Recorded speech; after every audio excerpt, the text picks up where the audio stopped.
Welcome to the What Really Happened radio show. Putting America first, second, and third. Here is your host, Michael Rivero. And aloha, America. Welcome to our show today. It is Monday, September 28th, 2015. We're almost at the end of the month, almost heading into October, well and truly into autumn. We have got lots of stuff to talk about today. It's been a very busy news day. The phone lines are open, 877-300-7645, 877-300-7645. Tom is sitting in our control room, hand hovering over the telephone, ready to swoop on down and put you on the air with your comments and questions. Quick little program note. On tomorrow's show, in our third hour, we're going to have Ted Walter from Architects and Engineers for 9/11 Truth. They've just issued a new booklet called Beyond Misinformation, where it goes very detailed into the science of the collapse of the World Trade Towers and why the official story, of course, as we all know, is absolute nonsense. So we're going to be spending a little time on 9/11 during our program tomorrow. Now, the good news is the Pope is headed home, safe and sound. I'm very relieved about that. I was concerned about his safety here in the United States. And for those of you who are astronomy buffs, last night was this rare supermoon eclipse. And the reason it's so rare, because we get 2 lunar eclipses every year, is because this eclipse coincided with the moon's closest approach to Earth, the perigee in its orbit. And between the apogee and the perigee, the moon can look 17% larger. So it was very brilliant, and of course the light refracting through Earth's atmosphere cast a red glow all over the moon. We had some readers send in some photos. Unfortunately, here in Hawaii, we were clouded over, and I was not able to see it myself or take pictures of it, but thanks to the readers who sent the pictures in. Now, obviously, with the Pope gone, all eyes have turned to the United Nations and the General Assembly and the speeches that are being made there. And there's a lot of interesting dancing going on, watching the body language of the speakers. Who knows that they're on solid ground and who does not. Russia and Iran are basically putting pressure on the U.S. to stop going after Bashar al-Assad and go after ISIS and al-Qaeda, which is what the United States claims they've been doing over the last several months while they bomb Syrian infrastructure. So basically the message coming from the United Nations to the United States is, you're not fooling anybody, and we're just going to unite, get rid of ISIS and al-Qaeda, and take away the excuse for the U.S. to intrude into other countries. And during his speech, Putin made a very valid point, one that we've been making on the show over the last couple of weeks. Assistance to a country has to be by invitation, not just simply barging on in. And remember, Syria's legitimate government has asked Russia for help. Syria's legitimate government has not asked the United States to come on in and bomb the place. And Putin was very subtly reminding everybody of that difference. Now, during his speech, Obama almost seems to be suffering multiple personality disorder, because on one hand he's out there saying the United States is ready to work with Russia and Iran against ISIS and al-Qaeda in Syria, as long as it's not construed to be support for Bashar al-Assad, trying to have his Syrian cake and eat it too. Then he turns around and he directs this comment at Putin about how he, Obama, leads the strongest military the world has ever known. Which is kind of weird, because I remember there was this guy in Germany back in the 1930s. I don't remember his name. Skinny guy, had a Charlie Chaplin mustache, wore a lot of really crazy uniforms, who said exactly the same thing. And as I recall, it didn't work out all that well. Plus, there is the question of just how capable the U.S. military is, saddled as it is with a bunch of junk, very expensive weapons that don't really work. F-22, F-35, Gerald R. Ford, Independence-class littoral combat ships, and on and on and on and on and on. Now, meanwhile, we're seeing articles out here in places like Mondo Weiss that the Obama administration needs to own up to the fact that Syria has become a quagmire in which we are stuck, and that Obama should take the opportunity of the United Nations meeting to try and maybe change U.S. policy while he's got the chance to do it and look like it's a good thing. Unfortunately, judging by Obama's speech, it looks like Obama is trying to preserve the status quo for the U.S. war machine. Now, Vladimir Putin made another valid point.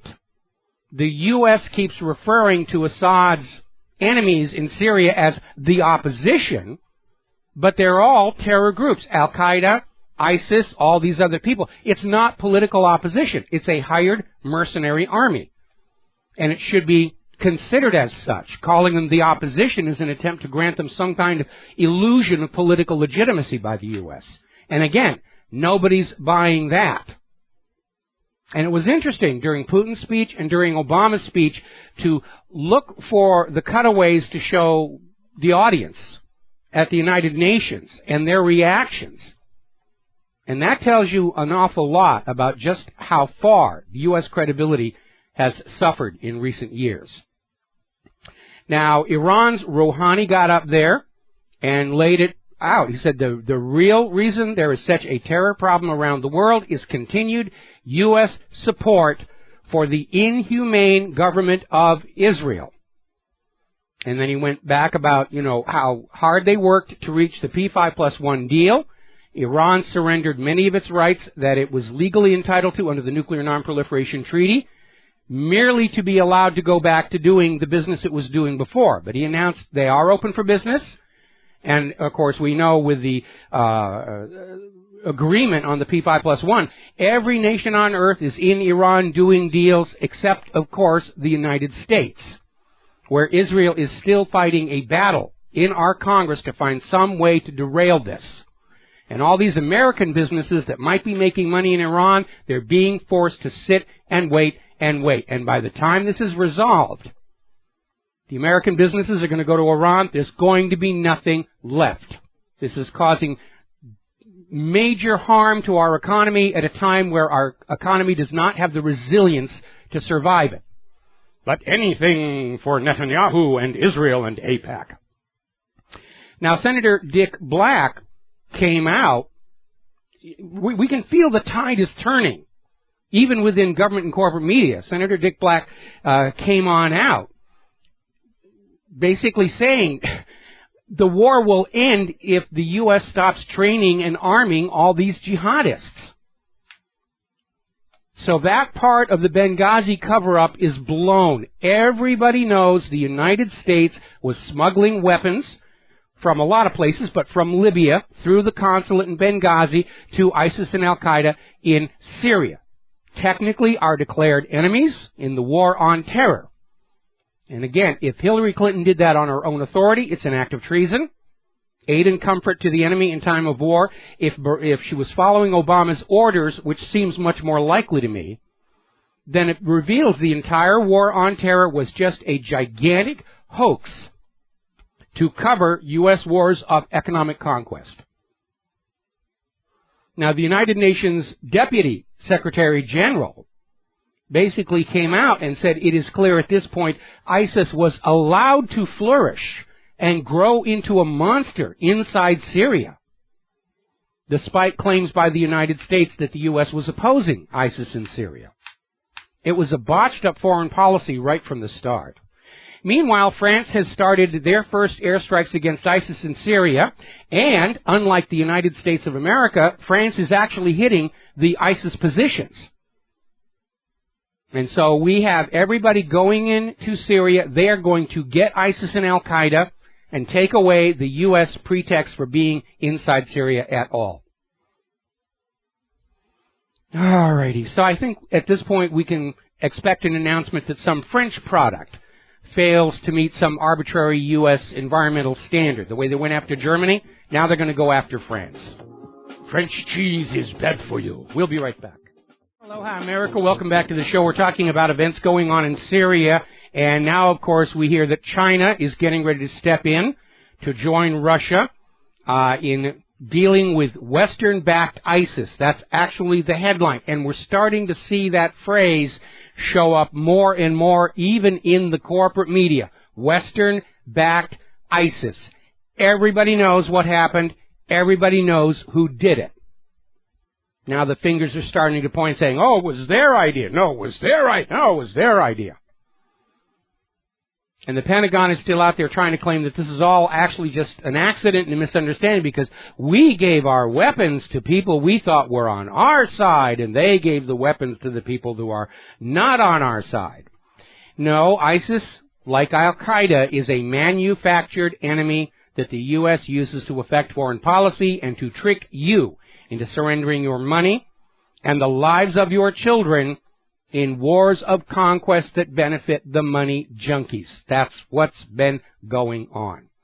Now, there's an interesting article over in Moon of Alabama. Syria turns the corner, and it's saying with all this new hardware coming in from Iran and Russia, Assad is really able to start pushing back against ISIS and Al-Qaeda. And with all these other countries on the ground there, the U.S. is seriously limited in terms of being able to bomb Syrian infrastructure and get away with saying, well, we thought ISIS was in there. Now, the real news is Bashar al-Assad has given Hezbollah 75 tanks, T-72s and T-55s. Hezbollah now has their own armored brigade. And needless to say, this has just driven Benjamin Netanyahu's blood pressure right up into the warp drive area. And when Netanyahu was talking to Putin, he said, you can't give weapons to Syria. Syria will attack us. And Putin said, don't be ridiculous. Syria is trying to preserve its national sovereignty. They've got better things to do than go after you, which has not stopped Israel from its usual trick of having somebody fire a rocket into a dirt lot, say, oh, we're being attacked, and uncork on the Syrian army. And Israel has now attacked 3 Syrian army sites.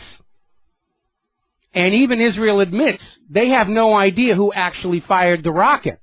But Syria is to blame, so we will go pound on them. And I think Netanyahu ought to cool it, because it's very obvious it is now only a matter of time before ISIS and Al-Qaeda are scrubbed out of Syria. And at that point, Netanyahu should be worried about how friendly or not he is with the government of Syria. Now, up in Afghanistan, the Taliban is clearly resurgent. They have taken control of the northern regional capital of Kunduz, raised their flag. Here we have another conquered province refusing to stay conquered. How do you think the United States is going to sell having to reinvade Afghanistan all over again to the American people? Oh, they did 9/11. Actually, they tried that one back in 2001.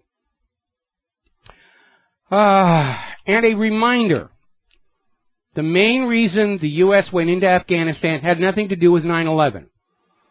The issue was an oil pipeline right-of-way that an oil company consortium wanted, but they didn't want to pay the price that the Taliban demanded. They wanted a steep discount. The Taliban said, no, it's our land, our country. If you want a pipeline right-of-way, we will sell it to you, but it has to be a reasonable price. So this oil company consortium went before the U.S. Congress and said, you know, it's going to be cheaper for you guys to go in and change the government, and then we'll get our oil pipeline. And that's exactly what happened. And one of the participants in that oil company consortium, Hamid Karzai, who at the time worked for UNOCAL, became the installed puppet ruler of Afghanistan. The other reason we continue to stay in Afghanistan is opium is flowing. When the Taliban were in charge of Afghanistan, opium production had been eradicated. And ever since the U.S. went back in there, the poppies are blooming, bumper crops, and cheap heroin is flooding the streets of the United States of America, and also Russia, which is not making us any friends over there. And that is the real reason your children are dying in Afghanistan, to protect the supply to America's drug lords.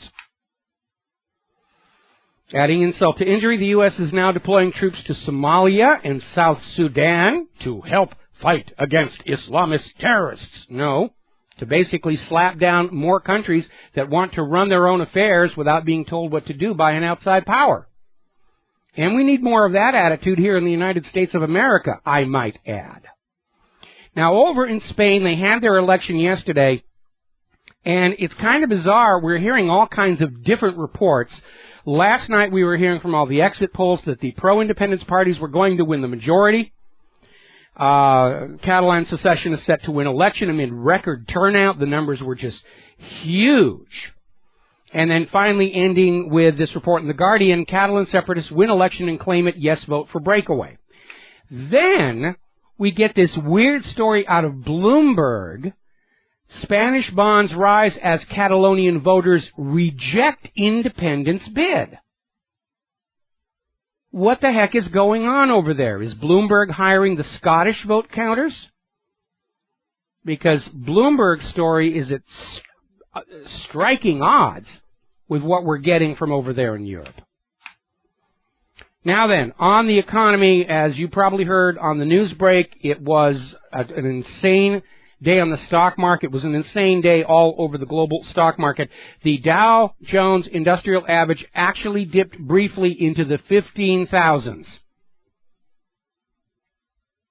Quite a drop so far from its earlier highs. When, the economy's recovering, and they're not able to keep it up much longer. It goes much lower if there's a major correction. All those Wall Street firms that were part of the plunge protection team that are holding huge blocks of these stocks on their balance sheets, they will be instantly insolvent overnight when they're no longer able to just buy up the stocks and keep the prices up. Another story coming out of Blacklisted News, smoke and mirrors, numerous facts prove U.S. is sinking in poverty, meaning we the people. The bankers are doing great, the money junkies are doing fine. It's the hallmark of fascism that the ultra-rich get ultra-richer, and everybody else suffers, but that's just a small price to pay for the exalted lifestyles of the rich and undeserving. But we are seeing it around. It just, go down the street of your local town, look at the dilapidated infrastructure, the vacant retail spaces, the huge number of homeless. You can't say that the U.S. has a great economy based on the lifestyles of the rich and vapid. It doesn't really work. Now, over in Pennsylvania, they've hit a major problem. They can't agree on a budget, and all funding to the public schools has been cut off. 10% of the schools have already been forced to take out loans.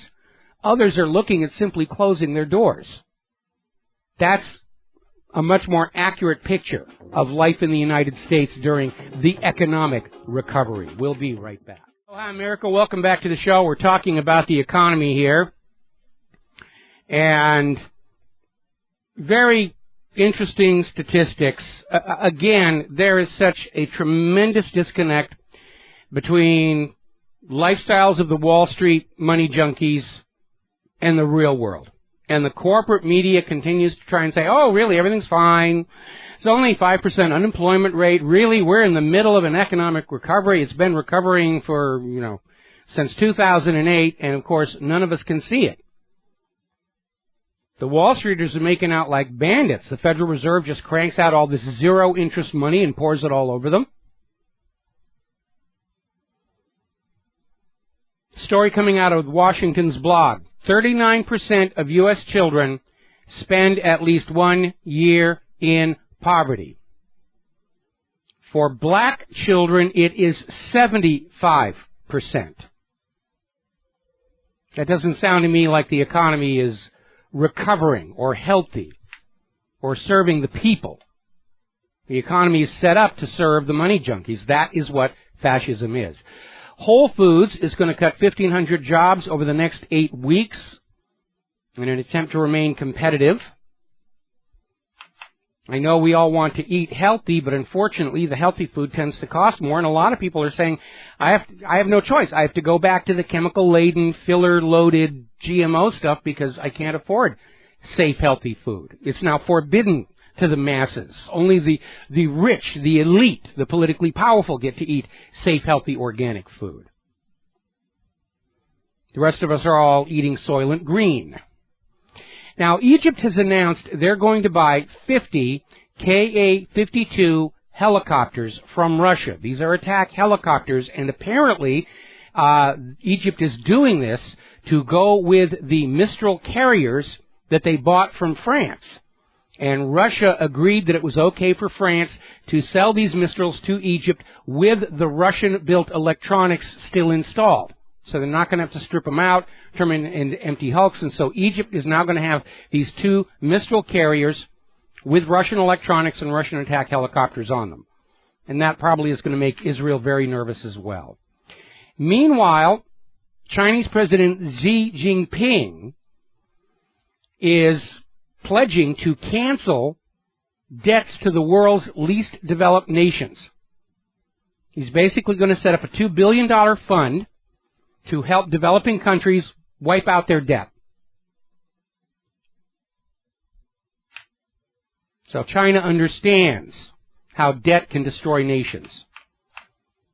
And China understands all the debt is a fictional, made-up creation out of private central banking. All the trillions that Europe is told they owe, all the trillions you're told that you owe, never existed to begin with. Banking is not a science, it is a religion. It's an arbitrary set of rules that you are brainwashed to believe represent something real for the benefit of the clergy, in this case, the money junkies. That's all it is. It's a made-up system, and it is your master. Now, here's a very interesting story coming out of Pravda. Saudi Arabia is starting to reduce their exterior investment. Very slowly and quietly, they're selling off their Western stocks. And they're just basically pulling back in. They're doing it very slowly. They don't want to trigger a panic. And I want to remind everybody, because once again, the propagandists are out there saying that Saudi Arabia was behind 9/11. And as I pointed out, if Saudi Arabia wanted to hurt the United States of America, they don't need to crash airplanes into skyscrapers to do it. All they got to do is ask for their money back. And it's perfectly legal for Saudi Arabia to do that, and it looks like they're starting to do that. And whether it is an attempt to simply get the United States or maybe Saudi Arabia realizing, as everybody else does, the U.S. economy is coming apart, it is the wise and prudent thing to do. Now, Swiss authorities have launched a probe into 7 banks for suspected metals price fixing. UBS, HSBC, Deutsche Bank, 4 others. Now, we've been pointing out gold and silver prices, also platinum and palladium, but mostly gold. The price doesn't make any sense given the supply and demand. There's a huge demand and no supply. Normally, prices should go up. So now Swiss authorities have basically come in and said these banks are rigging the price of precious metals. They want the prices kept low to discourage people from closing their savings accounts, liquidating their stock portfolio, and buying physical metal, and also because all these bullion banks, these gold depositories, like the Federal Reserve in New York, the Bank of France, the Bank of England, J.P. Morgan, they got caught playing games with other people's gold bullion, and they're trying to get it back as fast as they can. The problem is, by keeping the price low, they're encouraging other governments to buy up the gold as an investment and also to keep it out of the hands of J.P. Morgan, the New York Fed, and the rest of it, understanding that at some point there's going to be a gold run for the physical that will bring the whole system crashing down. So, now then, let's talk about Hillary Rodham Clinton. As you know by now, the State Department has found discarded Benghazi emails on Hillary's home email server.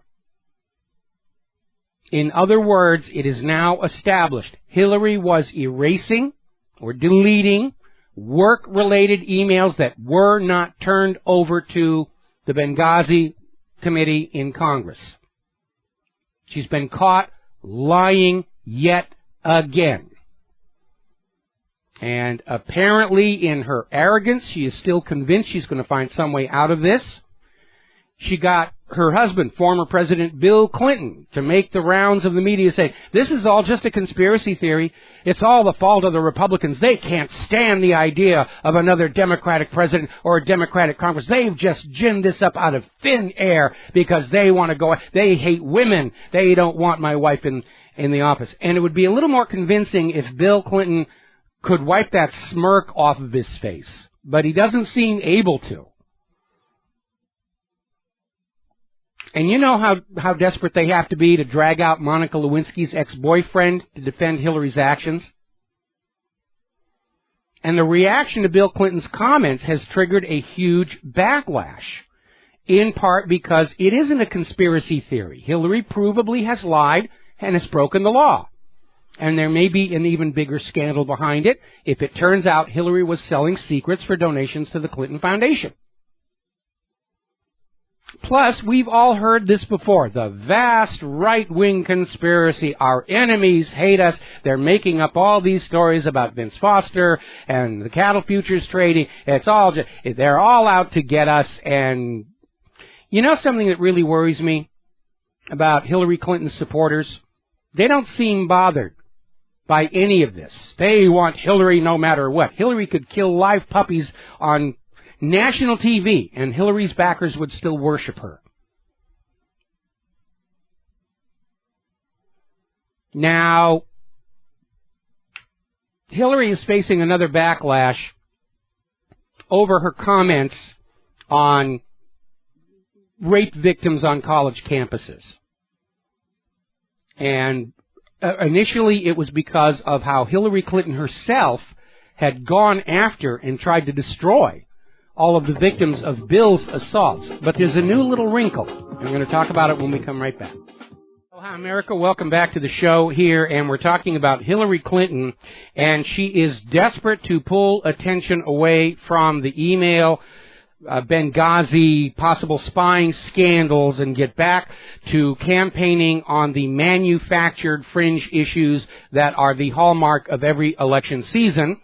And because Hillary is trying to win back the vagina vote, which has been deserting her, she is replaying a lot of the hackneyed campaign rhetoric from the 1990s about, rape victims and out of control, men are attacking women on campus. Women on college campuses are poor, helpless victims, but never doubt that they're the equal of men in combat situations, which tells you how completely disjointed the liberal propaganda has become here.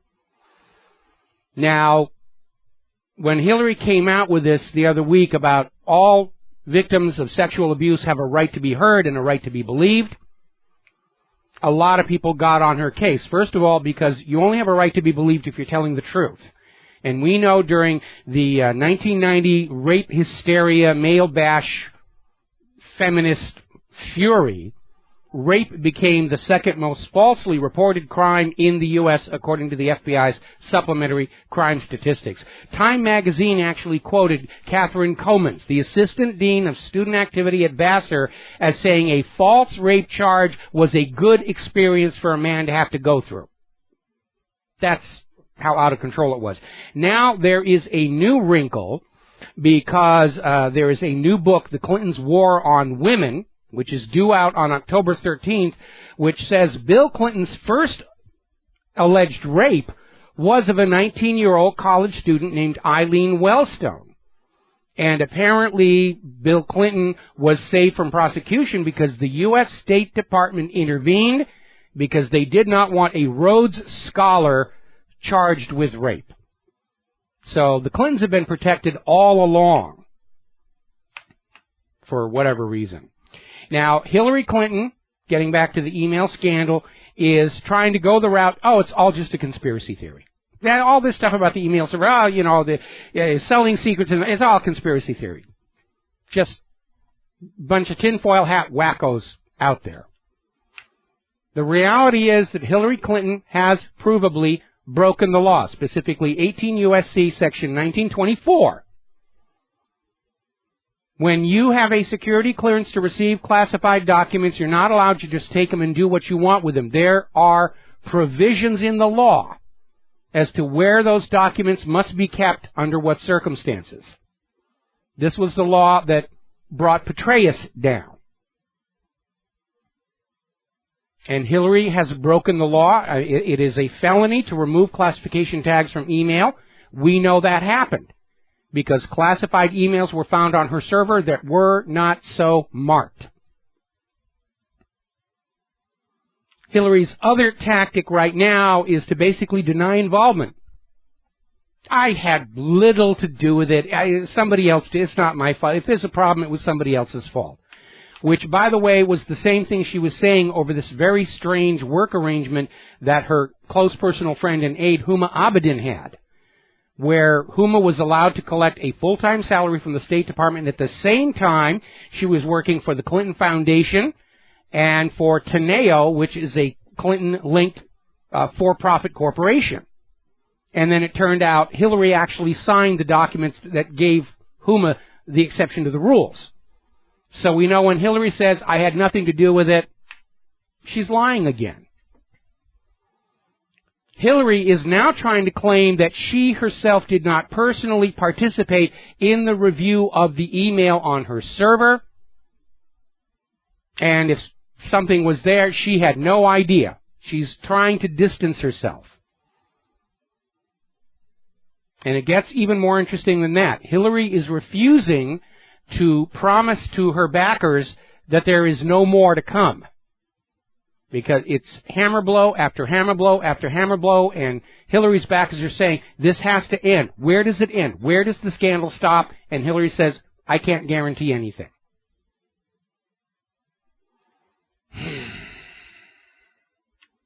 So they're calling it the drip, drip, drip. And again, I think I know what's at the end of this particular scandal trail. We already know that a big part of what was going on in Libya was the transfer of weapons. After the ouster of Muammar Gaddafi over that gold dinar, weapons were taken from Libya and smuggled into Syria to give to ISIS and Al-Qaeda using the consulate at Benghazi as the hub. That's now pretty much confirmed. The other issue, and we need to keep asking this, is if Hillary Clinton was repeating the 1996 Clinton Chinagate scandal, selling U.S. secrets for donations. You can't say it's impossible that she would do that because they got caught doing it before. And this combination of this private, weak email server, worse security than Ashley Madison, outside government control and monitoring, coupled with this so-called charitable foundation that is legally allowed to accept money from foreign governments, it's a perfect espionage setup. And the longer we go without the corporate media or the government looking into this question, the more complicit the corporate media and the U.S. government are going to look. Now, there's been another bit of a scandal going, apparently Hillary Clinton attended a fundraiser in New York hosted by John Zaccaro, who is a convicted felony drug dealer. And John Zaccaro is the son of former vice presidential candidate Geraldine Ferraro. I guess they're all involved in the drugs one way or the other. But, again, it's a continuing pattern of associating with and getting money from very shady people, because this isn't the first time that she's been tangled up with drug dealers. All the way back in 1996, again, during Bill Clinton's re-election campaign, there was this infamous photo that came out. We've got it posted to the front page of WhatReallyHappened.com, where then First Lady Hillary Clinton is posed before the White House Christmas tree with a cocaine smuggler, Jorge Cabrera, who got his photo op by donating $20,000 to the Clinton re-election campaign. And apparently the fact that he was a cocaine smuggler didn't bother the U.S. Secret Service Protective Detail one tiny bit. They let him right on in.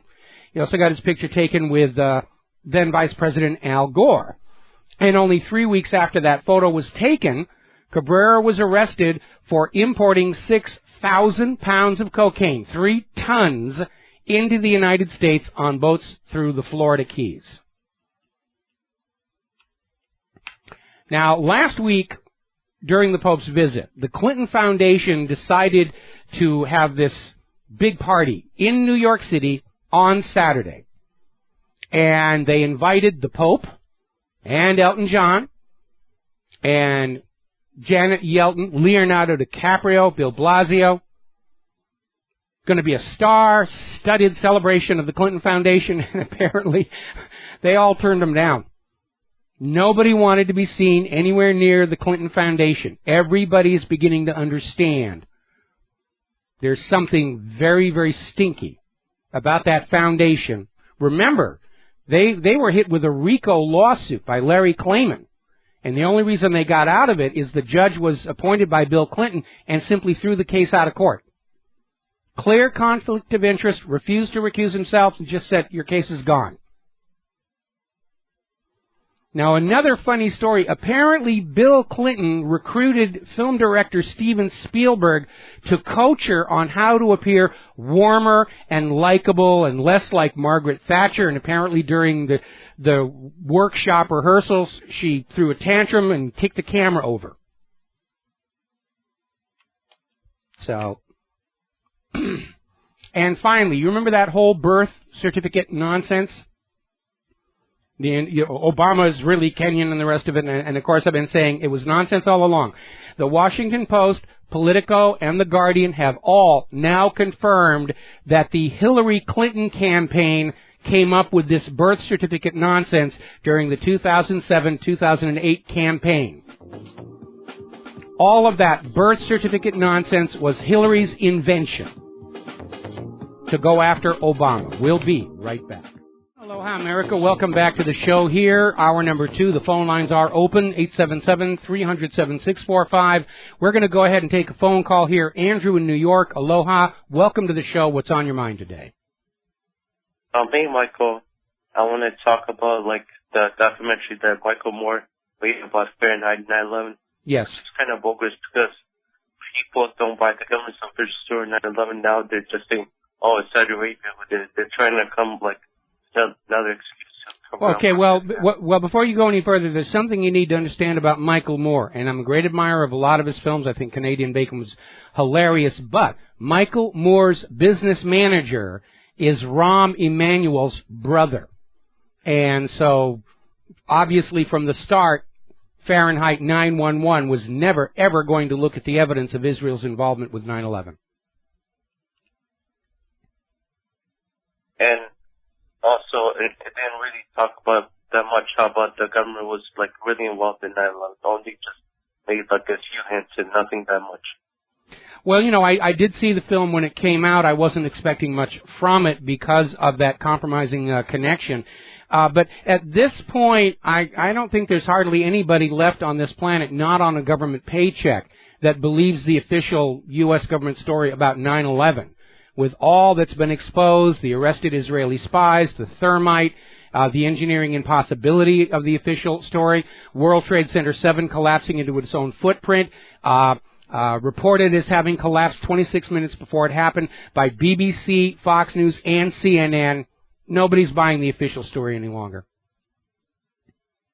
Yeah, that's true. I also wanted to say, you grew up, in the 50s, the 60s. I wonder, the economy there would have been much better, today, even, two parents cannot even keep, they don't have enough just to, survive. Okay, Andrew, we're having a problem with the phone connection. You keep fading in and out, and I'm not sure if it's too much compression or if you're on a cell phone. I'm having a real hard time understanding you. If you could try that last bit one more time, a little louder and slower. I wanted to say that, since you grew up in the 1950s and 60s, the economy was much stronger back then. A person would work and have enough. In today's economy, even families struggle to survive. No, back in the 1950s and 1960s, the single working parent was the norm. And, the mother stayed home and raised the kids. And then, of course, during the feminist revolution of the 1980s, 1990s, women were not being told that they could go out and have careers. They were being told that they should want to. And, of course, that double taxing opportunities for the U.S. government. At the same time, the raising of the children was very subtly transferred away from the parents and to TV icons in public schools. All right. Thanks, Michael. All right, thanks an awful lot. We're going to let you go here. Now then, as you probably already heard, Donald Trump has unveiled his tax plan that he will implement if he wins the White House, and it's something everybody on Main Street is going to think is really very good. He wants to shift the tax burden away from the American common people and back onto the ultra-rich. And, of course, that's not sitting too well with the money junkies who feel that they should not pay any taxes. The taxes should be paid by you serfs, because that's your job there, is to provide wealth for the fascist dictatorship. But he's basically talking about major tax cuts for the poor, no taxes at all below a certain income level, tax cuts for the middle class, and basically saying it's time to go after these people making insane amounts of money off of financial dealings like hedge trading, where these people are making billions of dollars running the open-air gambling casino on Wall Street. He also wants to incentivize domestic employment by disincentivizing offshoring, saying that, there are too many tax breaks for U.S. companies to send jobs to other countries like Mexico and China. They've got to shut that off and start bringing the high-paying jobs back here. And that obviously is something that does need to be done. Now, Donald Trump, like the rest of us, was looking at the Pope's very obvious pandering to illegal immigrants, that very staged situation with the small child and the T-shirt and let us stay here. And the Pope was out there saying, really, open borders are great. And as I pointed out last week, the Vatican has got huge walls all around it. I've been there. I've seen them myself. And the strictest immigration policy of any nation state on earth. In fact, if you're an unmarried woman, don't even bother trying to apply for citizenship in the Vatican. It is forbidden. And Donald Trump really distilled it down to the essence, saying that when the Pope lets these refugees into the Vatican to live, then we'll talk about his views on immigration. And Trump called the Pope on his hypocrisy, and good for Trump for doing that. Now, over in Jeb Bush's camp, things are getting very, very tense. We're looking at this story coming out of hotair.com, where his top donors are saying that if Jeb Bush doesn't turn his poll numbers around in the next month, they're going to start dropping him. No more checks, no more money. And what they're hearing within the GOP is if you want to lose the general election, nominate Jeb Bush. And that is not looking good. In fact, our two dynastic ruling families, the Bushes and the Clintons, seem headed for a major, major fall. And it's overdue. The Oval Office is not an hereditary position, and it shouldn't be. Now, Ben Carson had a little bit of an upset because he was being interviewed by Jake Tapper, and Tapper got Carson into a bit of a corner, and Carson's staffer can be heard off camera saying, this interview is over. Just pulled the plug. That was gone. Now, Ben Carson has already demonstrated that he knows little, if anything, about Islam, or that what he knows about Islam was told to him by the same people that insisted Saddam Hussein had nuclear weapons. And Carson is simply pandering to the Muslim bashers, hoping to get their votes. Trying to get the votes of the military-industrial complex by promising a new war against brown people. Meanwhile, Carly Fiorina is out there trying to defend George W. Bush's torture tactics, and that it was all necessary because of the war on terror, and she's raising on a busted flush because Obama is in the process of proving to the entire world the whole war on terror was a fraud. It was a hoax to trick the American people into going along with paying for and sacrificing the lives of their children in what were actually wars of economic conquest across the globe. And Carly Fiorina thinks waterboarding is okay. I'd like her to prove that it's really harmless herself. That would be, I'd pay money to see that myself, actually. Now, more and more pressure is being put on Joe Biden to step on in. And I'm looking at this article over in Sputnik News. Corporate media to Biden, save us from Sanders, please run for president. I think it's a misstatement. I think the sentiment is really save us from Hillary Clinton. And apparently CNN is going to allow Biden to take part in the Democratic first debate, even though Biden is still not officially a candidate. And they're sort of telegraphing the situation there. Meanwhile, NBC got caught yet again manipulating poll results to favor specific candidates. Got to stop listening to those corporate media polls. They're sales pitches. They're not really measuring anything. We'll be right back. Hi, America. Welcome back to the show here. Now, I'm getting a start. Earlier in the program, we reported on how the Taliban had recaptured a major city in the north of Afghanistan. And now we are seeing a report coming out of Fars News, U.S. turbocharging military build-up in Afghanistan. Remember all the times you were told we'd won an Afghanistan, mission accomplished, we're bringing our boys home? Nope, not going to happen. Got another one of these pesky conquered provinces refusing to stay conquered, and the legions are going to have to go back in and just give them what for. Let's see, this would be, I've actually lost count of how many times we've gone into Afghanistan now. But that's exactly what's going on here. The U.S. is having to maintain their puppet rule over nations by force of arms. Now, over in Germany, as you know, the refugee crisis, real, manufactured, exaggerated, nobody's really sure anymore, but it is provoking a resurgence in the far-right political movement around Germany. And they're saying the right-wing movement is gaining momentum. So it's already having a political backlash. Meanwhile, here's a story out of the Express in Great Britain. Apparently, the migrants coming into Europe are complaining that nobody is giving them money with which to buy cigarettes, and apparently the available internet in the refugee camps is way too slow, which I think kind of undermines this idea that these are people who are fleeing war and famine and poverty and everything.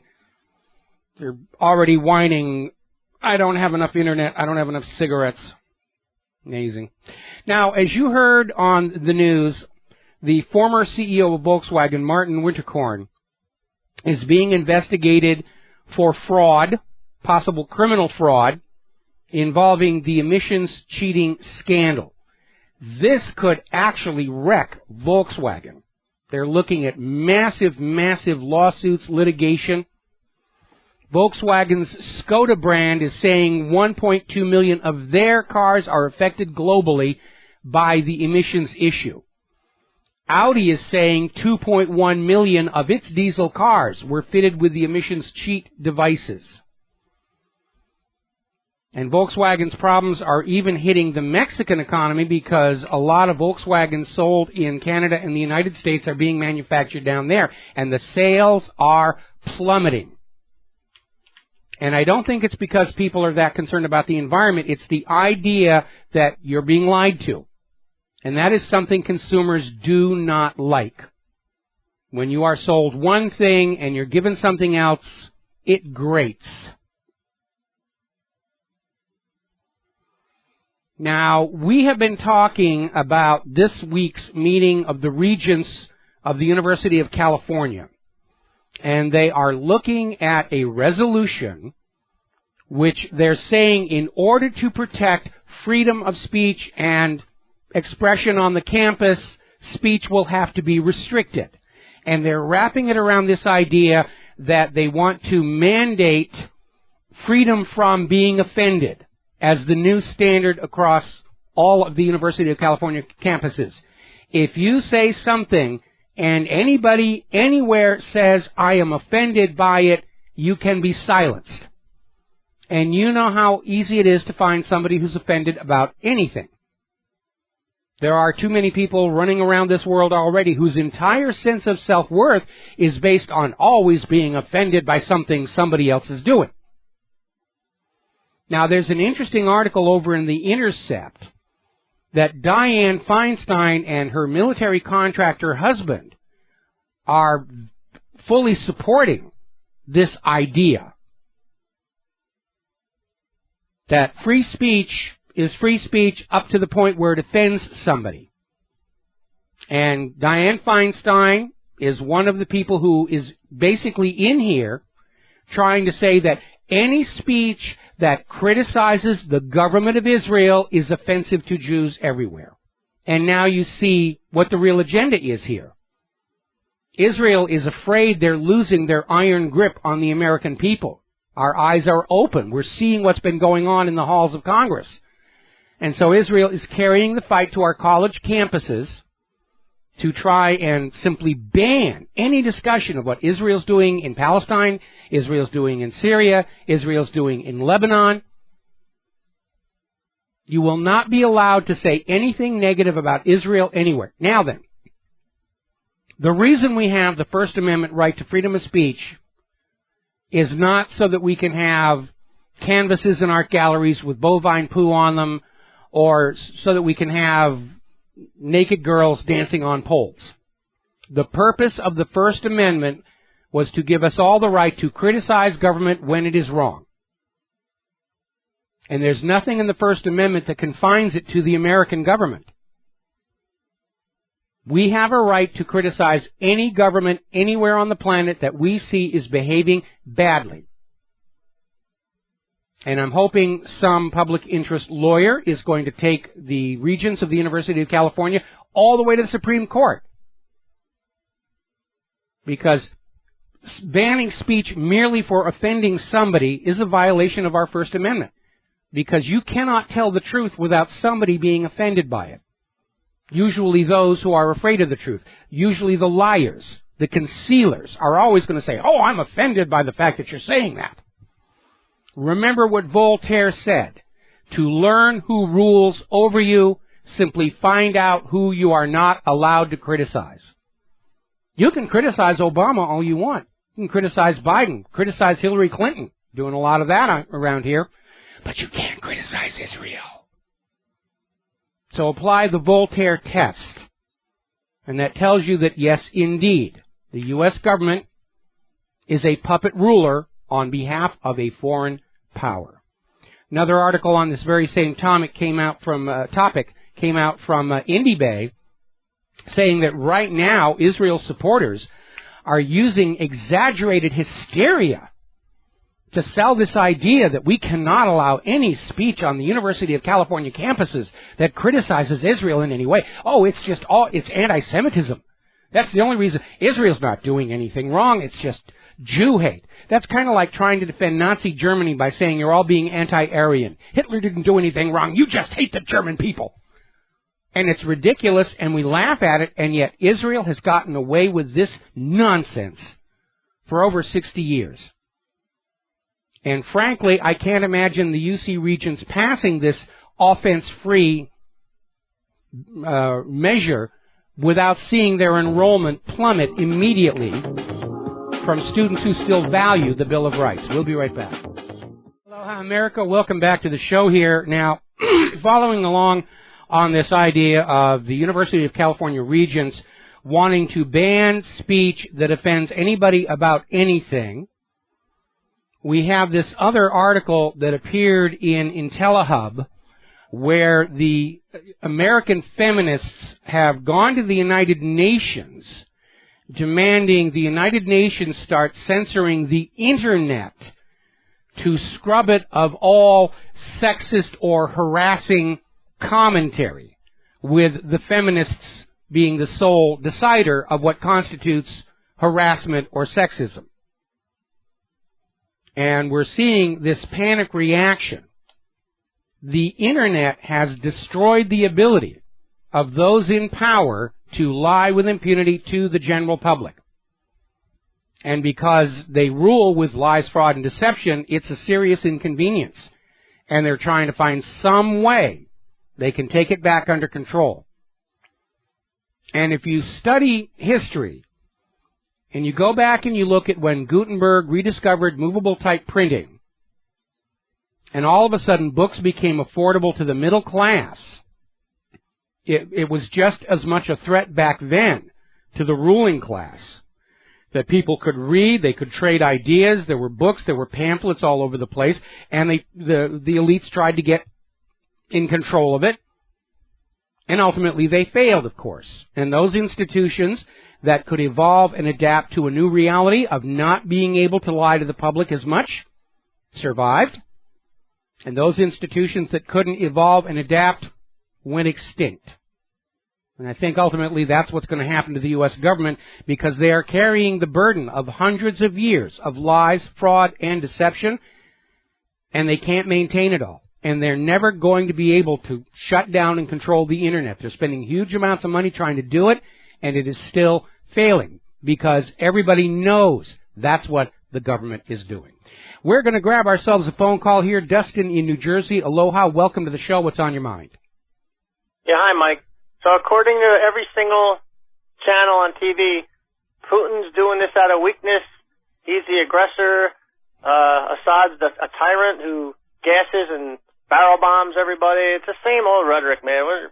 It's ridiculous. Anybody believe anything coming out of the media or the government is just what do you expect the government and the media to do, saying, yeah, you caught us, it was all a fraud and a hoax, and Russia's outmaneuvered us? Of course they're going to keep on saying the same lies, if just to save face going into next year's elections. Because everybody who's an incumbent shares in the guilt of the fraud of the war on terror. And they're just going to keep on lying and lying and lying and hoping we'll just get tired of listening to the argument one way or the other. Not going to work. They're still trying to run the propaganda by the tactics that worked back at the height of the Cold War in the 1950s and 1960s.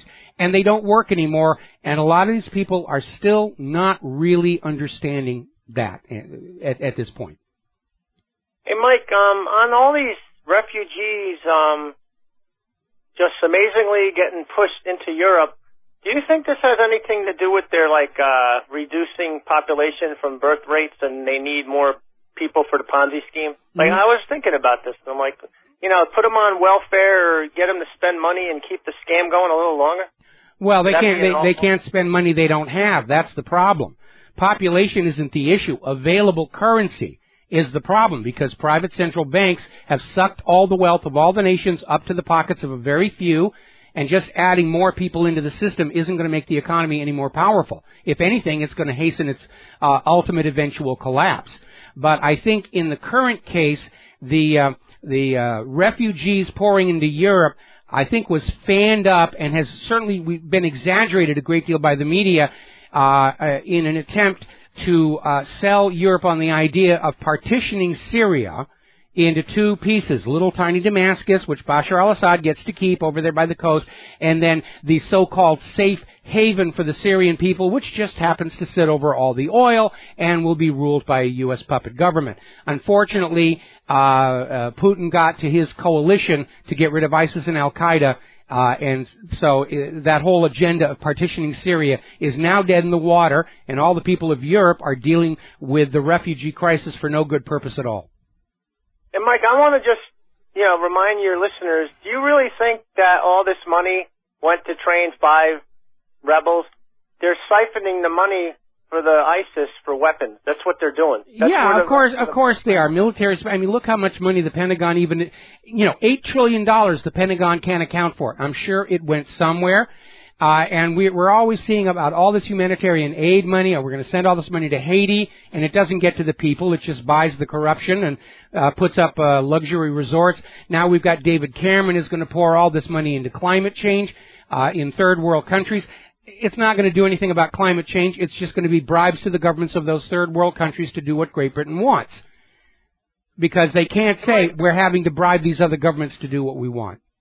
Is that report with the Chinese aircraft carrier or any ship that comes in, if they can bring in troops on one side and Russia has an air base and the other air base they're working on, they can actually squeeze ISIS, trap them, And I think maybe that's what the plan is. Well, I'm hoping they're going to start trapping these guys and putting them on TV talking about how they were trained and supplied by the U.S., and the U.S. is already trying to explain their way out of it by saying, we only gave weapons to the good Syrian rebels, and those good Syrian rebels gave it to the bad Syrian rebels, and I don't think anybody's going to buy that. But yes, with the forces that are being brought to bear, the Russian fleet in the Mediterranean, the Chinese fleet about to join them, the air bases, air assets on the ground, If Putin decides to basically say we're moving on ISIS and Al-Qaeda will be gone within a week from Syria.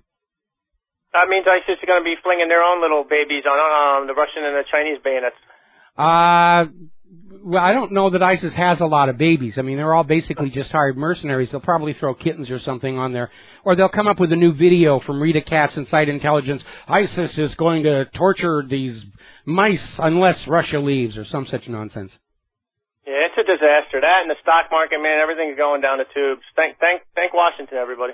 Thanks, Mike. Thank Washington, thank Wall Street, but, you know, I know it's a tough choice to decide whether you want to live through an economic collapse or a global war, and I wish there was a third way. But Wall Street and Washington, D.C. put us into this corner where it's either an economic crash or a global war, probably both together, but they're desperate for a global war, so they've got something to blame it all on. Because if the economy implodes and Wall Street and Washington, D.C. don't have a credible scapegoat to blame it all on, then the American people are going to be very, very unhappy with Washington and Wall Street, and the U.S. government is going to join the former USSR in the dustbin of history. Thanks, Mike. All right, thanks an awful lot. We're going to let you go. Now then, there is a new email scam that is hitting corporate computers, and apparently it takes the form of forging that corporation's logo and email information to basically demand electronic transfer of funds as payment for inventory, payment for services, payment for invoices that are all completely bogus. And along with getting them to send the money, the emails plant more malware. Apparently this is affecting corporations all over the United States of America, and not a word from the National Security Agency about who is doing this. Cloudflare has discovered a whole new way of doing distributed denial of service attacks using JavaScript malware that's served as mobile advertising. So everybody who's looking at the advertising becomes part of the DDoS network. And again, not a word from the National Security Agency. They're completely impotent. Bunch of limp dicks over there at the NSA can't find these criminals. We'll be right back with a phone call. Aloha, America. Welcome back to the show. We're going to go right to the telephones here. Jeff in Minnesota. Aloha. Welcome to the show. What's on your mind? Well, you know, we're seeing all the stuff about the people coming in from to Europe and all that, and I was listening to this other show, and they're talking about in Hawaii, some place called Kukaoka or something like that, where they just got homeless by block. They're all covered in sheathing, and it's a pretty bad situation. Yeah, we have a huge homeless problem here in Hawaii, partly because we are so remote, people can get out here, and then when things go bad, they can't get out. They can't afford to leave. They were saying that some cities will give a guy a haircut and a shave and buy him some new clothes and give him a one-way ticket to get him out of there. That's been a big problem. Smaller towns where they've only got one or two homeless, they'll do that. And it is a big problem here. What's really kind of unfortunate is, on top of these people already being homeless, the city government, in order to hide the problem from the tourists, will go into the homeless camps and literally send everything to a landfill. So these are people who are living off of stuff they find in trash, and it's all taken away from them. And it's absolutely heartless, but, that's where we are. Now, with regard to the refugees and the illegal immigrants coming in on the mainland, there appear to be a couple of overlapping agendas. Certainly, the Democrats are trying to bring in as many new people to be Democratic voters for next year's election as they can. Beyond that, I think the goal of the people promoting the New World Order and global government are trying to erase our sense of a national or regional identity to make it easier to drop the borders, because, hey, the borders weren't doing anything anyway. Everybody's still going everywhere. And finally, certainly from Israel's point of view, they're trying to encourage everybody around them to move up to Europe in order to pave the way for Eretz Israel, the Israel promised to them from the Bible, from the Nile to the Euphrates. And so, a lot of different reasons, a lot of different agendas, but the net result is that we have the worst refugee crisis since World War II on our hands. Well, do you think that Putin's going to put in the high-tech aircraft missiles that'll keep people away from flying into Syria? Well, it's kind of interesting because we're hearing that John Boehner's likely successor as Speaker of the House is already out there saying it's time for the U.S. to impose a no-fly zone over Syria. Now, whether he means no-fly zone for Syrian aircraft or no-fly zone for anybody but American aircraft could be a major point of contention. At the moment, Russia is, for all practical purposes, calling the shots inside Syria right now. And they've got a Chinese carrier now offshore? I don't know if it's actually reached the Mediterranean yet or not, but China sent several ships. So did Russia. There are a lot of assets there ready to go when Putin says, let's get rid of ISIS and Al-Qaeda. I mean, it sounds like the biblical war, that they talk about, the hook drawing them down into that area. And well, unfortunately, the Middle East has always been a point of contention, especially Jerusalem. I mean, look at all the violence going on the Temple Mount, where the settlers want to pull down the Al-Aqsa Mosque and put up what they're claiming is the third temple, even though they've already had three, if you believe all the official stories. And, there's this wonderful movie called Kingdom of Heaven. Ridley Scott directed it. And at the very end, when Balian is trying to negotiate with Salahuddin, saying, if you come on in, I'm going to tear everything down on the Temple Mount. And Salahuddin says, I wonder if it would not be better if you did.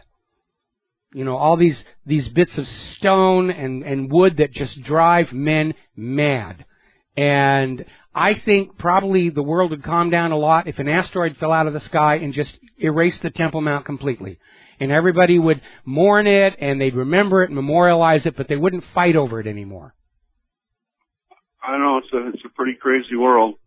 Well, I view religion as a contagious psychosis, and if you look at the behavior of some of the afflicted, especially as they behave around that Temple Mount. Then, I mean, I don't know, I don't see the Pope as really a religious leader. He's more like he's got a lot of assets, and I read this book about, back in the times of Martin Luther, the bankers were all tied in with the Pope, and oh yeah, I mean, the Catholic Church has the trappings of a religion. That's what they sell to the masses, but the Pope is first and foremost a politician, and the Vatican Bank they're out there to make money. They've been caught in money laundering scandals. There was that banker who was found hanging underneath a bridge in London, and when Pope Benedict was still there just before he stepped down, we were starting to get word that there was a second Vatican financial empire that was sort of off to one side, being hidden in the hope that all of these lawsuits for the sexually molested kids were never going to find it. Like in St. Paul here, they actually, had to declare bankruptcy, and several of the church headquarter buildings, are up for sale.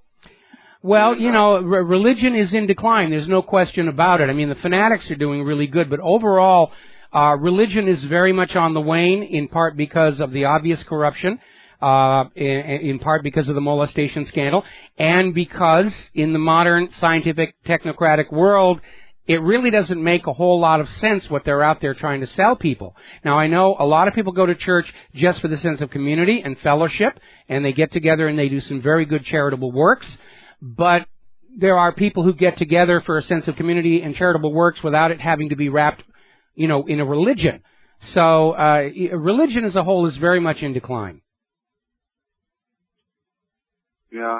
Okay, well, we'll keep listening. All right. Thanks an awful lot for the phone call. Okay, now then, getting on back to the world of computers.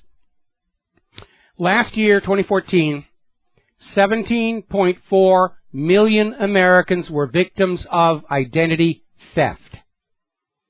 Now, that's good news for all these companies that will charge you money to protect your identity. But again, where's the National Security Agency? Where's the Department of Justice? Where's the FBI Cyber Crimes Division? See, here's the way it works. They don't want identity theft to go away because it generates revenue when you go out and buy these identity theft protection services. They get more money from you letting the crimes happen. It's like the health industry. They can't make money if you're healthy. They need you to be sick to make money. The computer security industry needs you to be broken into and hacked and your identity stolen to make their money. Once you understand that linkage about how the government benefits from allowing these things to continue, then you begin to understand why things have gone so wrong in this country. Now then, let's talk about human-caused global warming as we head into our third hour. The Arctic sea ice is in the middle of a record increase this September. It's gained nearly 1 million square kilometers since September 1st. Record-setting. Now, there's another little article that came out of Stephen Goddard looking at the climate records for Iowa and confirming Iowa summers used to be much longer and hotter. They used to have temperatures of 101 back in 1953. They haven't had an over 100 temperature in Iowa in the last 60 years. We are cooling. By the way, they had a record September snowstorm up there in Alaska. And apparently it was snowing at Slave Lake, Alberta yesterday. We're going into that very harsh winter that the Old Farmer's Almanac and yours truly predicted were coming. That's why Obama was in a rush about climate change. He's got to sell you that carbon tax because one more hard winter is going to be the end of this nonsense about human-caused global warming. Now we're going to take a break for our top of the hour news and commercials. More about global warming when we come back. And aloha, America. Welcome back to our show today. We're talking about, it's hour number 3. The phone lines are open, 877-300-7645.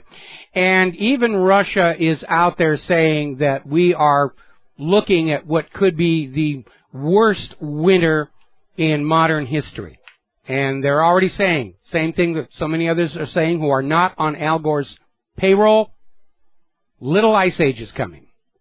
Solar output is heading into a low period where all of the various solar cycles are lining up. It's going to be a Maunder minimum. It's going to be very, very cold. Now, as you know, one of the many excuses that the carbon Nazis have come up with about why we keep getting all these cold winters, even though the world is supposedly at record high temperatures, is they try and hide the heat someplace. It's hiding in the bottom of the ocean, which ignores the principles of convection. And more recently been saying, well, the heat is accumulating in the surface of the ocean. And that one ran into a real big problem because, as the Independent is reporting today, the surface of the Atlantic south of Greenland are record cold temperatures. Now, everybody's trying to go back to the movie The Day After Tomorrow and say, see, global warming creates a new ice age. Now, that theory that they had in the movie, people, it was just a movie. I know, I worked on it. It was made up. And this conveyor belt theory that they had in the movie has not withstood analysis. There are no conveyor belts. Water tends to mix. You can't take red-colored water and shoot it through green water and have it come out the other side still red. It doesn't work that way. And now all of a sudden they're seeing these large areas appear on the surface of the world's oceans that are at record cold temperatures. They blew it. I mean, at the very most generous, we can say they got it wrong. They got all excited back in the 1990s when the world was warming and said, oh, great, we can make money and get funding and scream about the end of the world to the, global warming, and we can blame it on humans to sell them carbon credits and charge carbon taxes, but nature kind of went its own way. Now, the wise and prudent thing The truly scientific thing to have done at that point is say, oh, I guess we were wrong. The real world isn't matching our computer models. The computer models must be wrong. We're going to go back and figure out what happened. But because human-caused global warming was a political agenda, they kept on raising on a busted flush year after year after year, making excuses through hard winter after hard winter, probably hoping that the next year would be warm and hot and toasty and that they could go back to selling what's going on. But it hasn't happened. And now they're stuck. Because how do they get out of this mess with their reputations intact? And remember, anybody who says there's no such thing as giant conspiracies to defraud the people of planet Earth, we've got one right here, staked out naked on the ground for you to learn from. It involved the United Nations, IPCC, University of East Anglia, Penn State, the New Zealand Meteorological Service, Britain's Met Office, NOAA, NASA, the corporate media. Everybody signed on because we were going to scare the world with human-caused global warming, and we were all going to make money, and we were all invested in these companies with green solutions and climate change solutions and Solyndra and windmills, all of which failed miserably. And now they're trying to figure how they're going to get out, because a lot of scientists who sold their scientific ethics for global warming funding, now they're stuck. Their reputations are on the line. And they're starting to act like politicians who've been caught in a lie, because over at Investment Watch Blog, there's a story where liberal professors are now asking Barack Obama to go after climate change skeptics, global warming skeptics, with the RICO Act. Now, that is really a bit of a stretch, because the RICO Act, basically, they have to prove that we're being paid to question global warming. And that's, I wish them luck on that one. If anybody's paying me to dispute human-caused global warming, the checks got lost in the mail. Probably went through that sorting center in California that keeps losing everything. Meanwhile, of course, they continue to ignore the mafia tactics of Monsanto, big pharmaceutical corporations, and the global warming industry itself. Remember, when Al Gore set up his carbon trading scam, he was assisted by Enron's Ken Lay. The goal was to cheat planet Earth with carbon dioxide the way Enron had cheated California with electricity. That was the scam. And Al Gore's done very well out of it. He ended his campaign for the White House virtually broke. And now he's a multi-millionaire. Didn't quite get to be the carbon billionaire he wanted to. But he's got himself a new seaside mansion out there in California, right on the beach. So much for rising sea levels. And everybody who signed on to global warming, they're desperate to protect their reputations. And they're going to go on saying global warming, even as the icicles form on the end of their nose. Now, down in Australia, their Australian broadcasting company is saying that one of the reasons former Prime Minister Tony Abbott was forced from power was that Tony Abbott was setting up an investigation into Australia's Bureau of Meteorology and claims it was exaggerating estimates of global warming. And we have seen evidence of fraud coming out of all of these. And Tony Abbott was going to go on in and say, wait a minute, we've just had another horrendously cold winter. The Bureau of Meteorology says it's getting warmer and warmer. Something is going on. And apparently in August and September, Abbott was starting to question their methodology, and basically claiming that there was willful ignoring of evidence that contradicted its propaganda, and apparently that was a big part of the push to get Abbott out. Now, one of the reasons for that kind of political pressure to be brought to bear, and it goes way beyond carbon credits and carbon taxes, the entire justification for a global government rests on three pillars. The first one was human-caused global warming. requiring a global environmental authority to sort things out. The second was a global pandemic, requiring a global health authority. They tried that one in 2009 with the when pigs fly flu. And finally, a global economic crisis, which we are certainly in, requiring a global central bank to sort out. And that's going to be a tough sell because everybody understands the economic crisis was caused by private central banking. Adding another big private central bank is not going to make the problem go away. Now then, here in the United States, NASA has come out today with this big announcement. It's all over the corporate media. They have found briny water on the surface of the planet Mars. Huzzah, huzzah, huzzah. And they're saying this could even lead to the possibility of life on Mars. And this is very angering to those of us who've actually worked on these programs. And what's going on here, as you know, Congress is going into the budget debate. And NASA does not want its budget cut. They want more money just like everybody else. They're grandstanding with this announcement. We have found briny water flowing on the surface of Mars. It's not a new discovery. Water, liquid water on the surface of Mars was photographed by the rover Opportunity back in 2004, in December.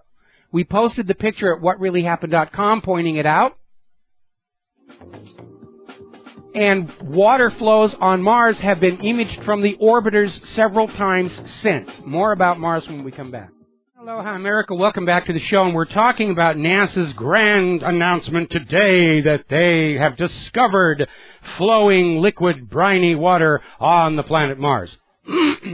And this is clearly NASA trying to come up with something really newsworthy just ahead of the budget debate in Congress.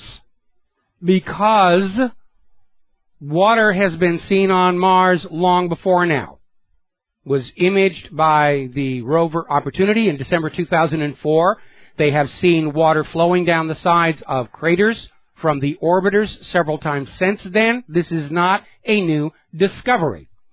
Now, the other part they put on there is could be life on Mars. Could be life on Mars. We need funding to send another spaceship. Well, they don't need to do that either. And this gets back to a gentleman by the name of Dr. Gilbert Levin, who designed an instrument on the Viking landers that landed on Mars back in 1976 called the Labeled Release Experiment. And this was not a blue sky piece of high technology. It was an adaptation of a standard testing system for testing civil water supplies to see if they're contaminated.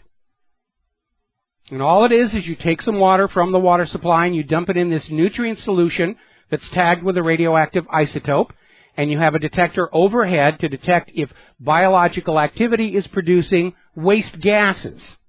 And if you get a detection, there's life in that sample. You don't even need to know what it is or what kind it is. You are definitely getting the biological activity. That experiment on Viking showed a positive result. Scientists in other countries have looked at the raw data and said, yes, this is unequivocally a positive indication of life on Mars. But there was a second experiment on Viking called the Gas Chromatograph Mass Spectrometer, GCMS for short.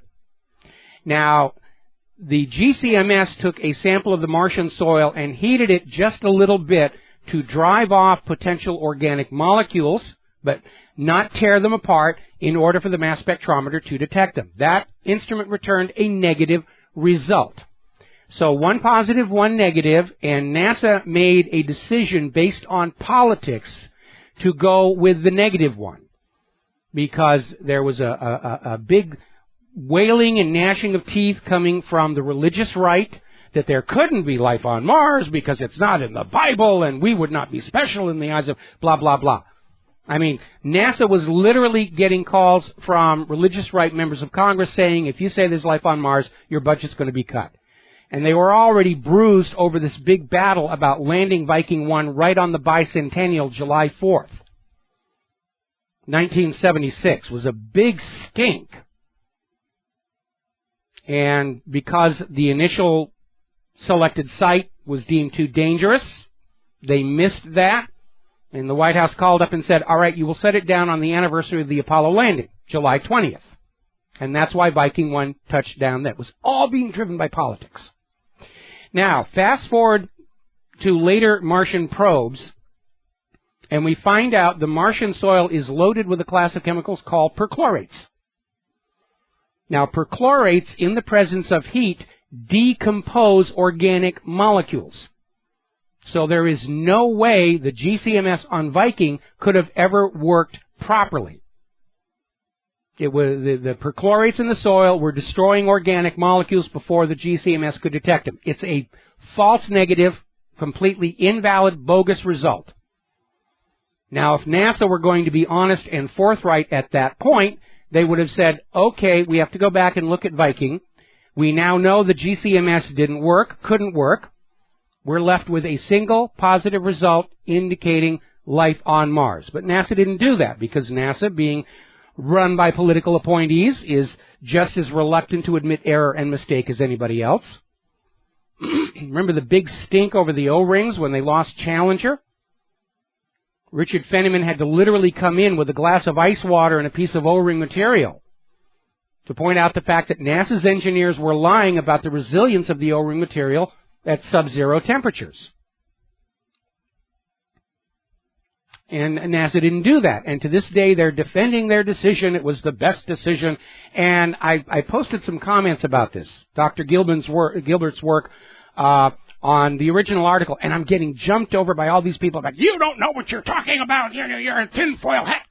No, actually, I worked on Viking. I saw the raw data. I was there. You weren't. Deal with it. And we know that history is full of people who get credit for things they didn't actually do. In fact, if you read my article on Viking, Life on Mars, and Dr. Levin, it's prefaced with a paragraph about all the people you were taught invented certain things, and it turned out, no, they weren't the first ones there. Tesla invented radio, not Marconi, as one example. Fame is dealt to the wrong people for political reasons. And I know the people who are running Curiosity would love to be able to say, we discovered water on Mars and we discovered life. But that honor goes to Dr. Gilbert Levin. And we've already seen in the images coming back from Mars structures in the soil that appear to be the fossil remains of microbial mats. There are those little blueberries they keep finding all over the place. That's what they call them. And the official NASA explanation is they're hematite beads. Except for one thing. Here on Earth, hematite never forms itself into perfectly spherical shapes.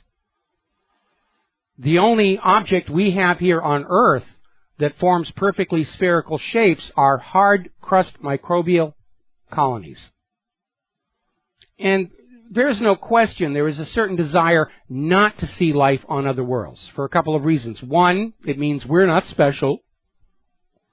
More importantly, though, and this goes back to when Marco Polo returned from China and was promptly thrown into prison by the church because they thought awareness of a great civilization to the east that didn't even know who Jesus was going to undermine the authority of the church in Europe.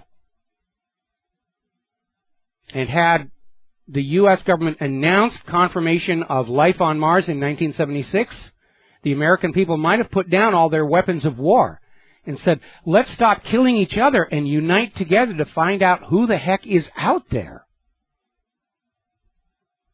Governments, the money junkies, the status quo are very afraid of any transformative event that might change the culture, the global awareness of the people in a way that they can't predict or take advantage of. And if I have anything to say about it, when they finally confirm life on Mars, the credit goes to Dr. Gilbert Levin. We'll be right back. Aloha, America. Welcome back to the show here. Coming up to the end of our Monday program here, and I'm looking at CNN. They're going back to the water on Mars, and they're actually showing some of the orbital pictures that showed water flowing on the surface of Mars. So, again, nothing new there. Before that, they were rehashing all the stuff from Bill Clinton and Hillary Clinton. This whole email thing, it's just a conspiracy theory. Have we not had enough conspiracy theories? Can we not get on to the message? about how victims of sexual abuse have a right to be heard unless it's that trailer trash sluts that accuse my husband. Now then, I was talking before about how Saudi Arabia is starting to pull their money back into their own country, and now we're getting an update on that from Sputnik News. Apparently Saudi Arabia has yanked $70 billion of their investments from global markets. That's a big chunk of change. And probably because Saudi Arabia needs the money internally, their economy is not doing very well. That could be a major trigger there. Now, as you heard on the news break, Shell spent $7 billion on an offshore oil exploration well in the Chukchi Sea off Alaska's northwest coast. And they drilled down about 6,000 feet. It was a 28-vessel flotilla.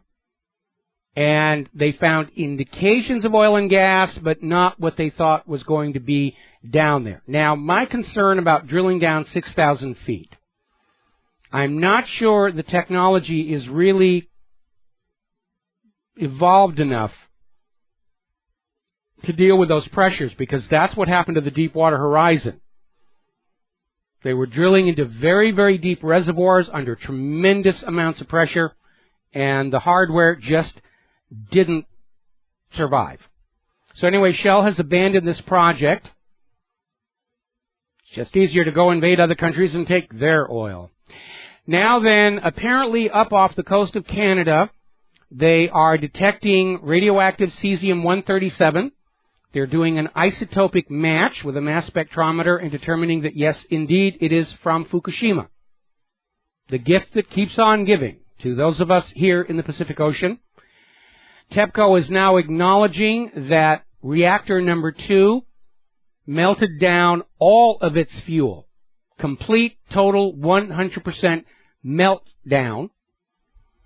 TEPCO is now acknowledging that maybe they could have paid a little more attention to the tsunami risk assessment that they had when they were constructing the plant.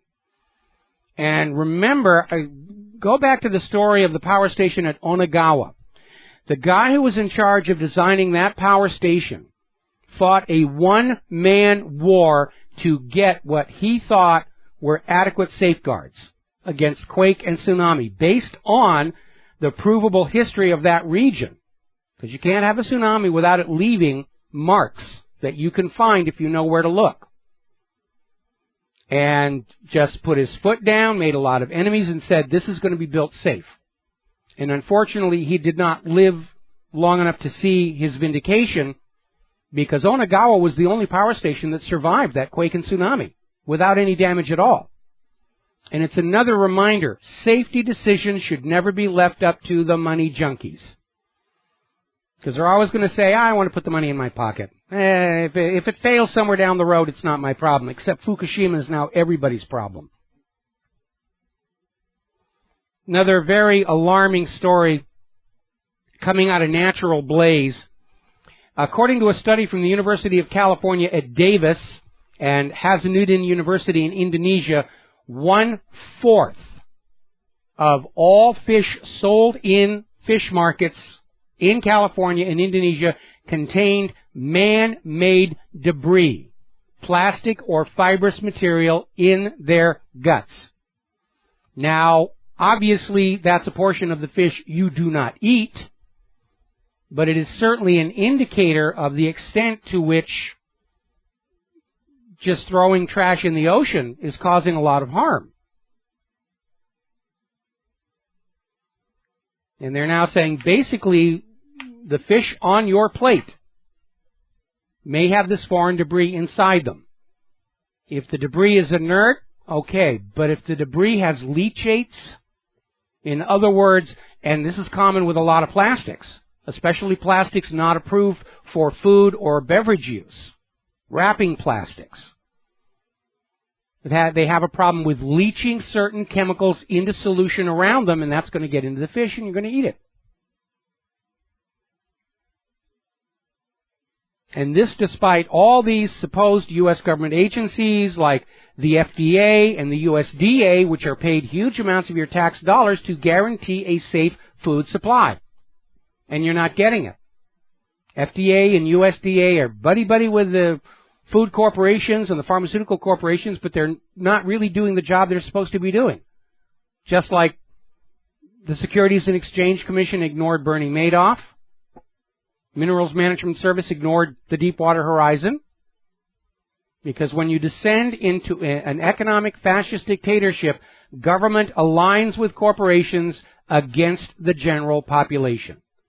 What's good for you isn't an issue. What's bad for you, not to be worried about. It's all about wresting more wealth away from you to give to the buddies in the corporation who kick it back as campaign donations.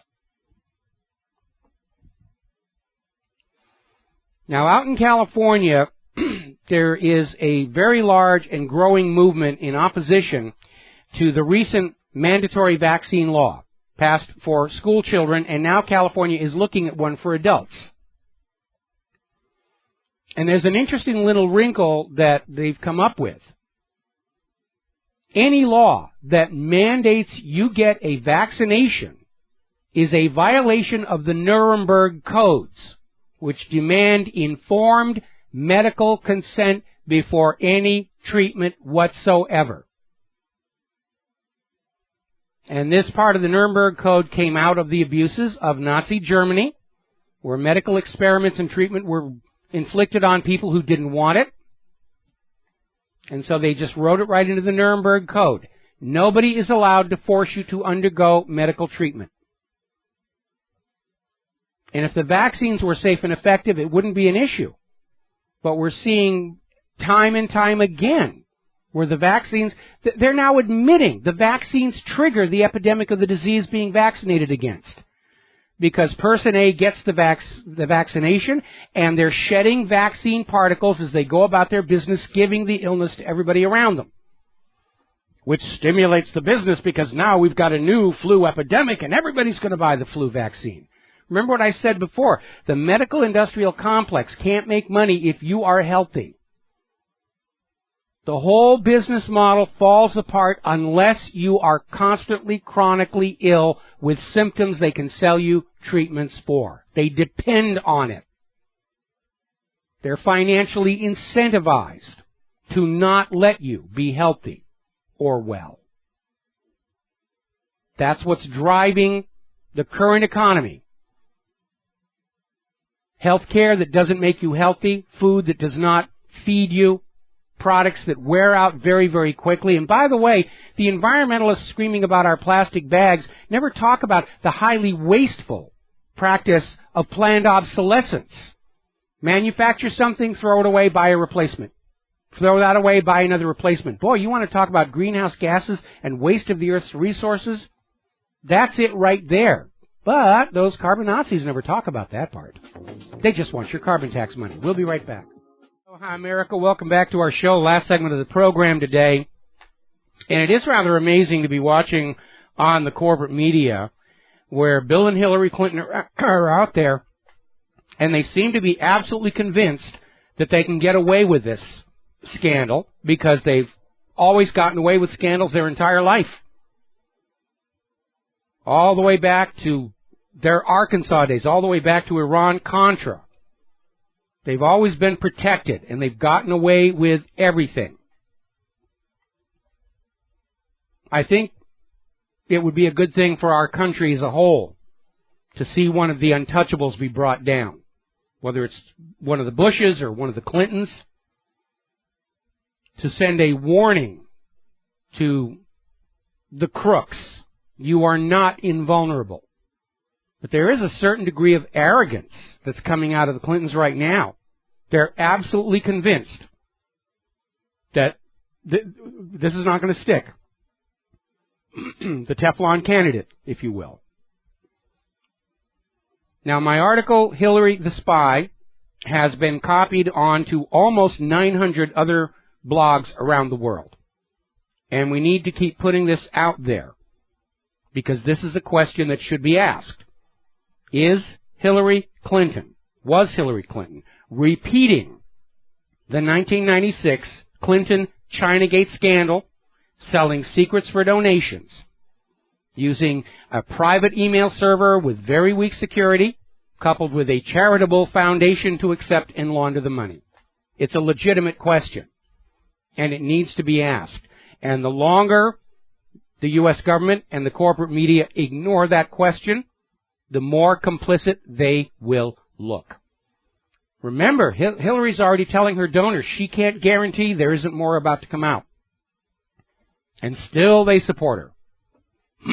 Now then, getting on back to science and medicine, apparently over in Ohio, a federal court jury has convicted a cardiologist of ordering unnecessary medical tests, performing unnecessary procedures, and submitting fraudulent bills to the tune of $7.2 million he made out of the fraud.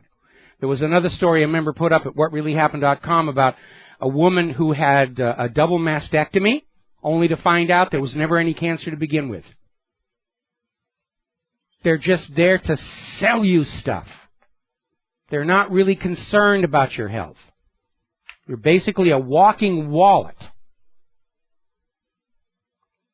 Speaking of wallets, story coming out of Zero Hedge. Obama promised that with Obamacare, health care premiums would fall $2,500 per family. That was the promise. The numbers are now in. Health care premiums have increased $4,865 per family. Almost $5,000. That's Obamacare for you.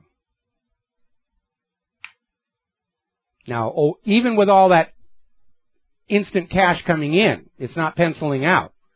If Obamacare is unable to sign up 21 million new members this next year, the system is going to collapse. Donald Trump is already out there saying that he thinks Obamacare needs to be gotten rid of in favor of single payer, like they have in France. But remember, Obamacare was never about your health or your care. The real goal was to pump more money out of your pocket into the health insurance companies that actually wrote the Affordable Care Act, with the government getting a piece of the action in increased taxes. And Obamacare has failed both its overt purpose of increasing availability of health care to Americans and its covert purpose of more money into a desperately broke government's coffers, which is why Obama is back to trying to push for the carbon tax. The government is broke. They blew through their official debt limit over at the Treasury Department months ago. And now they're coming up on a new budget debate in Congress, and inevitably there is going to be a call to raise the debt ceiling because they've already gone past it. But that is not really the question Americans should be asking. We should not be debating whether or not to raise the debt ceiling. We should be asking why, when the Constitution authorizes the government to create and issue an interest-free currency, a public currency as a public utility, does our government persist in borrowing currency at interest from a privately owned central bank? That is the question we all should be asking. And nobody has an answer for it in government, certainly not at the Fed, certainly not on Wall Street. They don't want you thinking about that. But that's exactly the question. Our nation was started with a public currency handled as a public utility. Government created its own money, spent it in circulation.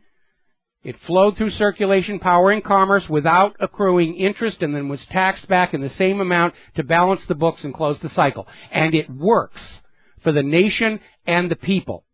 And that's why the private bankers hate it so much and did everything they could to get rid of that system. First Bank of the United States, Second Bank of the United States, and finally the Federal Reserve.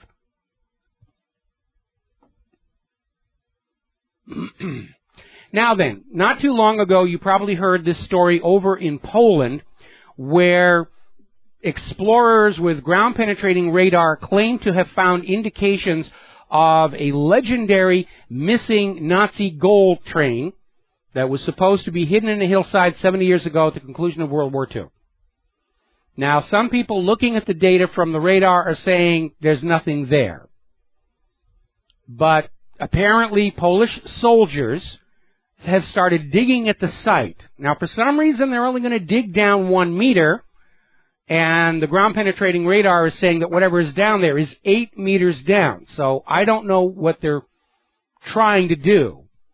They certainly have taken a long time getting there, raising the possibility that if there was another entrance to this underground tunnel, whatever values that might have been down there are probably already gone. And we've seen that happen a lot of times. I remember a show on one of the travel channels many years ago where they had found a Nazi trunk on the bottom of a lake that appeared to be very heavy. And they couldn't get it up that day, so they went back the next morning, and the trunk was light as a feather. And one of the explorers there had said he was absolutely convinced that there had been gold in there, but somebody talked and somebody else went down there. When there's a big chunk of gold, people get very creative, they get very greedy, they get very sneaky, and they figure it's Nazi gold, it's up for grabs. Remember when they first announced this Polish train, the first thing Israel did was say, "It's all ours! Whatever's in there, it's all ours. It was all taken from us, it's all ours. Give it to us." You don't know what's in the train. Could be art treasures from museums around Europe, which Israel can't really lay claim to, but that's not going to stop them. All right, we're almost here at the end of our show on this Monday morning, and it looks like it's going to be a very interesting week between Saudi Arabia's pulling $70 billion out of world markets, the downturn in Asia and the U.S. today. I'm expecting it to be a very dynamic week on the U.S. stock market, so we're going to be keeping an eye on that. And again, little word of caution. If you have not invested in physical silver and gold, now's a good time to do it because they're holding the prices down. Take advantage of that. And remember, the more silver and gold you buy now, the less the New York Fed and J.P. Morgan are going to be able to get to make good on all the other people's gold that they played fast and loose with.